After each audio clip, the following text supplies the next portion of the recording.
Dompet duafa ini punya peran dalam membangun budaya kedermawanan di Indonesia. Budaya kedermawanan ini menurut saya ini yang membedakan masyarakat Indonesia misalnya dengan masyarakat di negara-negara kaya, misalnya di Eropa atau di Amerika atau juga di Teluk misalnya. Orang kaya dan nyumbang itu biasa. Tapi orang tidak terlalu kaya atau bahkan miskin tapi nyumbang, nah itu yang luar biasa. Penggunaan diksi du'afa dari yayasan ini, yayasan dompet du'afa, ini adalah diksi Quran dan ini juga adalah diksi Rasulullah Sallallahu Alaihi Wasallam. Kata Rasulullah Sallallahu Alaihi Wasallam, sesungguhnya kalian hanya akan diberi pertolongan dan diberi rezeki oleh Allah Subhanahu wa Ta'ala karena adanya orang-orang du'afa di sekitar kalian. Jadi waktu kita memberikan pertolongan, bantuan kepada kaum du'afa, sebenarnya itu menjadi sebab bagi Allah Subhanahu wa Ta'ala untuk memberikan kita rezeki tambahan dan juga pertolongan dari Allah Subhanahu wa Ta'ala. Jadi pada dasarnya kita tidak sedang membantu orang lain, tapi sebenarnya kita sedang membantu diri kita sendiri. Rasulullah Sallallahu Alaihi Wasallam juga mengatakan bahwa sebenarnya rezeki yang kita sebut rezeki itu, jadi Bang Parni ini di dalam Islam ada perbedaan antara rezeki dan pendapatan. Rezeki itu adalah semua harta yang kita peroleh yang manfaatnya kembali kepada diri kita sendiri. Pendapatan itu adalah semua harta yang kita peroleh yang manfaatnya kembali kepada orang lain. Jadi sedekah ini, infak ini, membantu orang miskin, kaum du'afa itu sebenarnya adalah cara mengkonversi pendapatan menjadi rezeki. Di dalam Islam, negara itu punya fungsi agregat. Kalau ada satu orang kaya, dia bisa nyumbang satu rumah sakit. Kalau kita bikin yayasan seperti dompet du'afa ini, kita bisa menggalang 100, 200, 1000, 2000 orang kaya. Kita bisa bikin lebih banyak rumah sakit atau amal kebaikan yang baik. Bedanya negara dengan individu dan yayasan itu di skala. Negara bisa bikin lebih banyak lagi. Negara bisa bikin lebih banyak lagi. Itu pentingnya orang soleh ada dalam negara.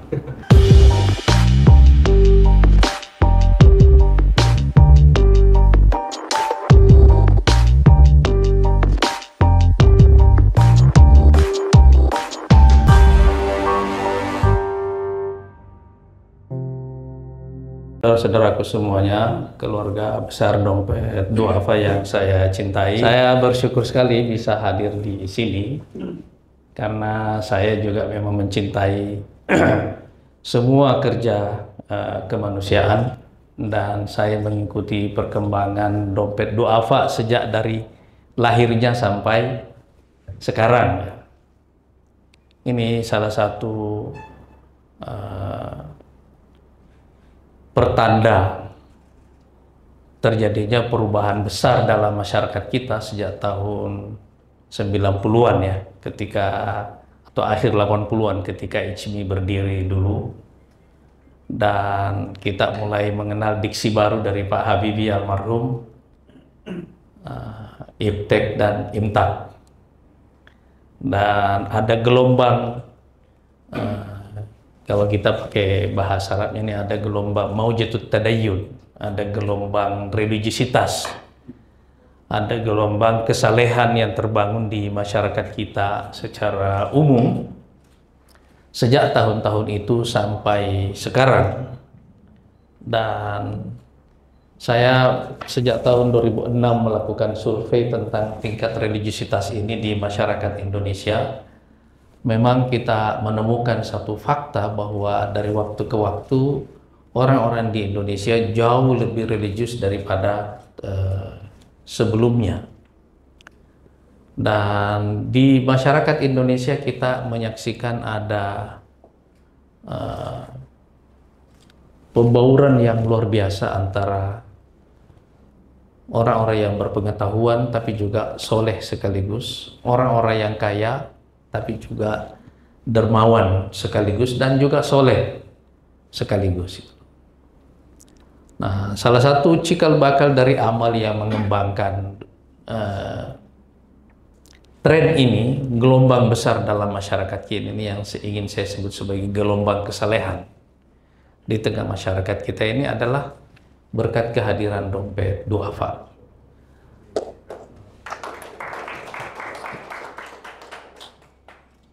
Di dalam Islam kita mengenal satu kaidah bahwa setiap amal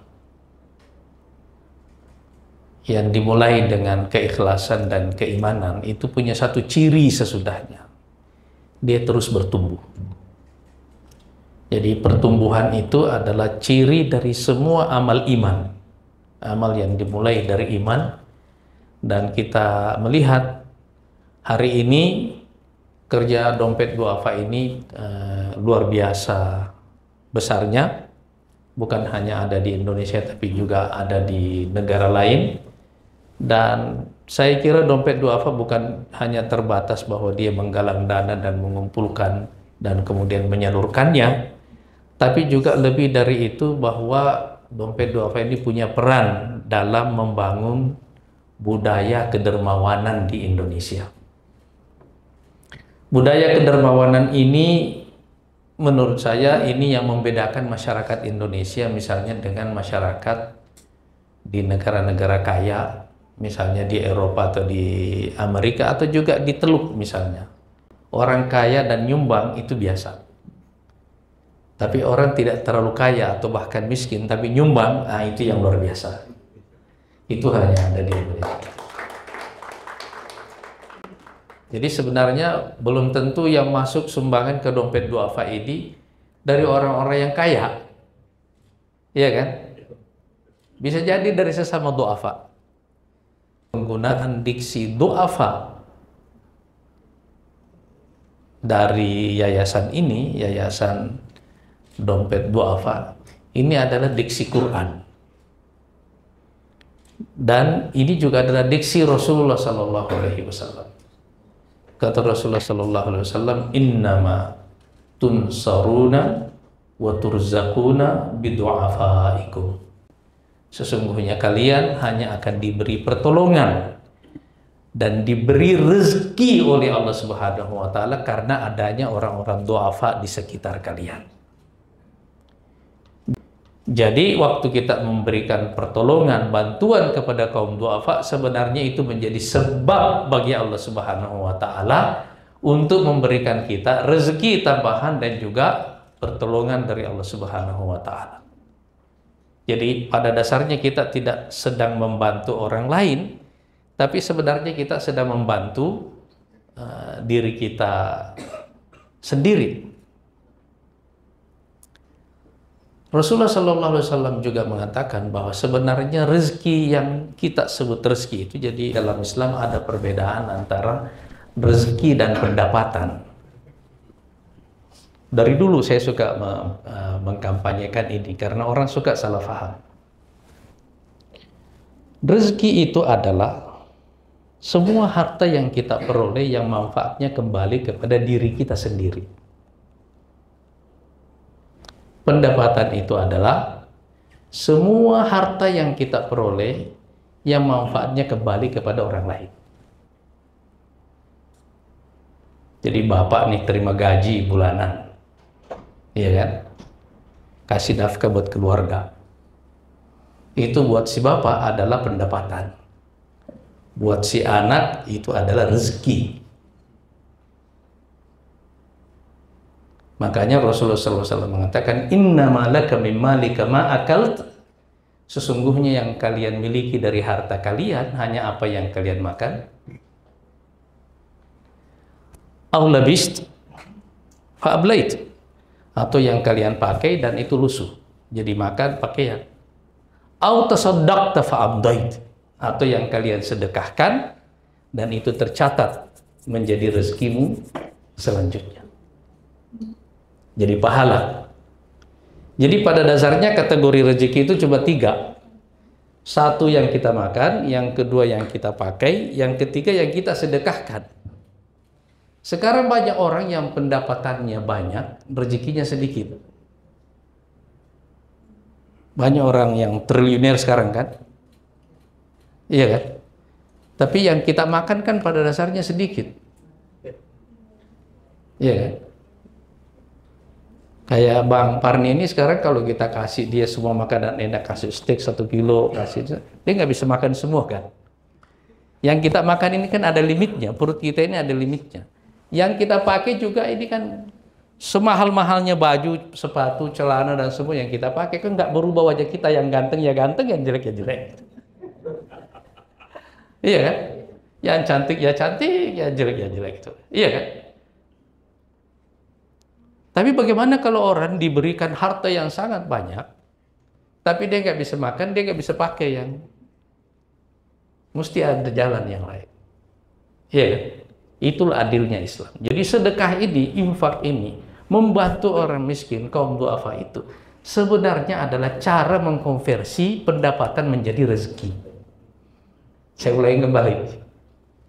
Infak kita, sedekah kita, zakat kita itu adalah cara mengkonversi pendapatan menjadi rezeki. Jadi yang dilakukan oleh dompet duafa ini sebenarnya adalah membantu orang mengkonversi pendapatannya menjadi rezeki. Iya kan? Sebaliknya ada orang nggak punya pendapatan, rezekinya banyak. Lihat anak-anak bayi lahir dia nggak ada income, tapi semua orang bantu dia. Iya kan? Kita pengen dia tersenyum, kita kasih dia baju bagus, dia nggak ngerti. Anak bayi mana ngerti? Kan ibunya yang senang waktu bayinya pakai pakaian mahal kan? Anaknya sendiri mana ngerti ini mahal, ini murah. Iya kan? Kita kasih dia makanan bagus, makin banyak dokter bilang harus makan bergizi dan seterusnya, ini kan rezeki. Sekarang kalau pemerintah bikin program makan bergizi gratis, iya kan? Ini artinya, ini lucky moment bagi orang Indonesia. Momen keberuntungan bahwa ada orang hadir pada masa pemerintahan ini yang punya program ini, dapat rezeki gak punya pendapatan. Ya kan? Semua kita yang bayar pajak, pajak kita ini dikonversi ke sana. Ini ada orang nggak punya pendapatan, dapat rezeki banyak, makan bergizi dan gratis. Itulah adilnya Allah Subhanahu Wa Taala. Itu, iya kan?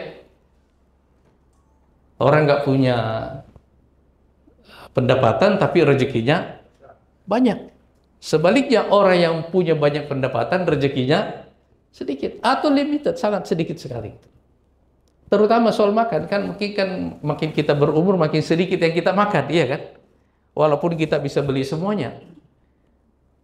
Jadi jalan mengkonversi pendapatan menjadi rezeki ini adalah salah satu tanda-tanda keadilan Allah Subhanahu wa taala. Nah, sekarang di dalam Islam, negara itu punya fungsi agregat. Kalau ada satu orang kaya, dia bisa nyumbang satu rumah sakit. Ini yang Qatar Charity sumbangan satu orang ini ya. Kira-kira $1 juta ini. Angkanya kan. Satu orang bisa bangun satu rumah sakit. Iya kan? Kalau kita bikin yayasan seperti dompet duafa ini, kita bisa menggalang 100, 200, 1000, 2000 orang kaya. Kita bisa bikin lebih banyak rumah sakit atau amal kebaikan yang lain. Bedanya negara dengan individu dan yayasan itu di skala. Negara bisa bikin lebih banyak lagi. Negara bisa bikin lebih banyak lagi. Itu pentingnya orang soleh ada dalam negara. Supaya ada kerja agregat untuk kebaikan. Iya kan? Ada kerja agregat untuk kebaikan.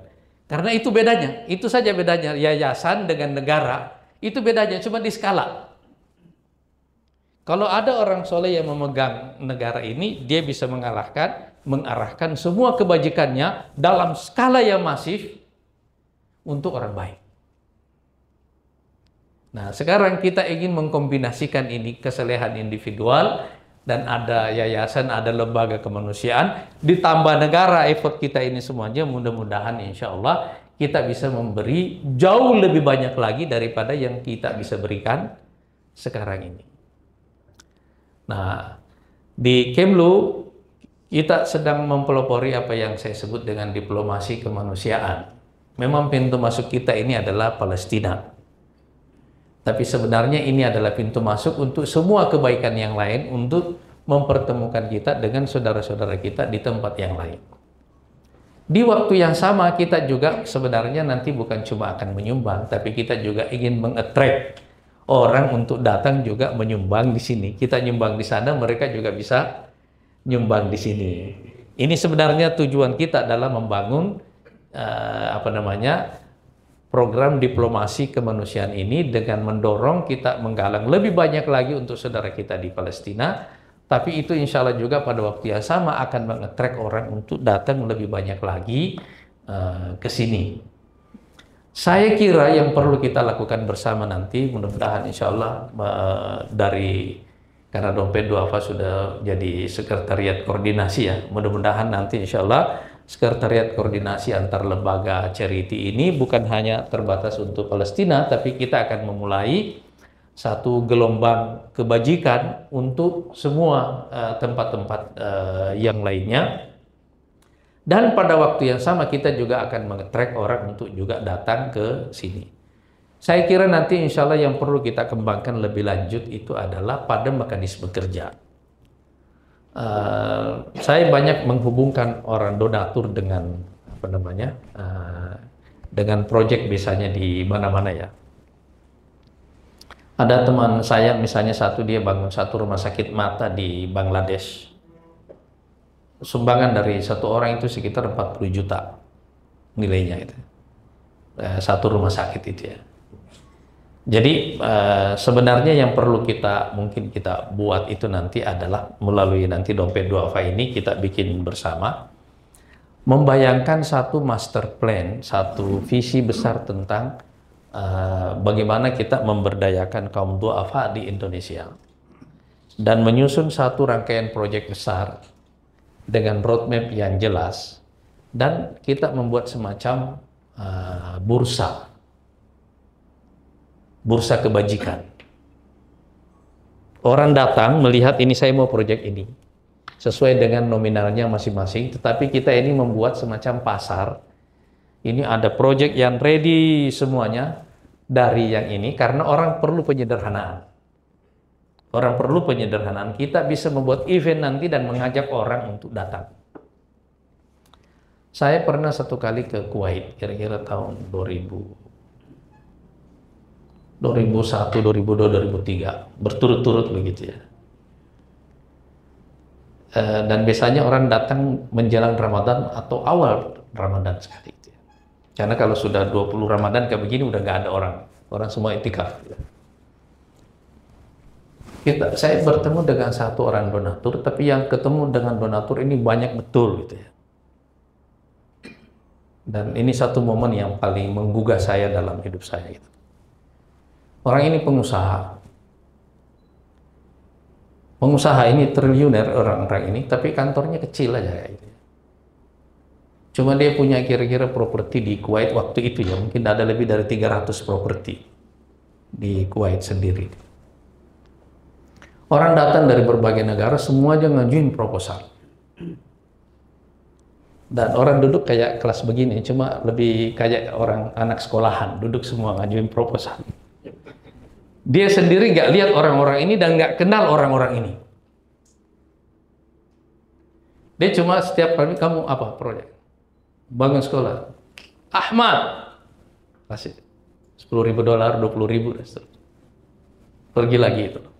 Datang lagi yang lainnya. Orang antri begitu ngajuin proposal. Tiap kali satu orang maju proposal, Ahmad bantuin. Jadi ada berangkasnya. Memang disediain hari-hari begitu terus. Itu momen yang paling saya nggak tahu berapa duit yang disimpan di sana, tapi itu berangkas besar. Karena orang kita duduk kayak begini ini, masing-masing ngajuin satu-satu, dan dia nggak kenal orang ini, dia juga nggak lihat. Dia sambil periksa barang-barangnya, sambil ngobrol sama pembantunya. Apa kamu? Ahmad, kasih fulus. Itu satu momen kebajikan yang saya saksikan, dan sekarang ini model-model seperti ini, seperti yang saya katakan, begitu gelombang kesolehan itu merata, maka kita akan menemukan ciri dalam masyarakat yang soleh itu orang miskinnya sabar, orang kayanya dermawan. Jangan dibalik. Nah, sekarang kita akan punya banyak orang kaya yang punya keinginan untuk menyumbang lebih besar, tapi kita dari lembaga-lembaga charity itu mesti menyederhanakan, membuat orang lebih sederhana waktu. Bisa nggak kita seperti lelang, jualan kacang seperti itu ya? Karena ada proyek-proyek seperti itu. Nah, kalau lembaga-lembaga kemanusiaan, dan saya kira ini salah satu tujuan saya nanti, tapi ini pintu masuknya kita melalui Palestina ini, kita coba kemampuan kita menggalang dana yang lebih besar. Setelah itu kita bisa membangun, menjual proyek-proyek ini nanti satu persatu dengan angka yang lebih clear. Orang datang, saya mau yang ini. Karena ada satu sifat penyumbang terutama dari Timur Tengah, Pak, gitu. Dia nggak mau ada orang lain.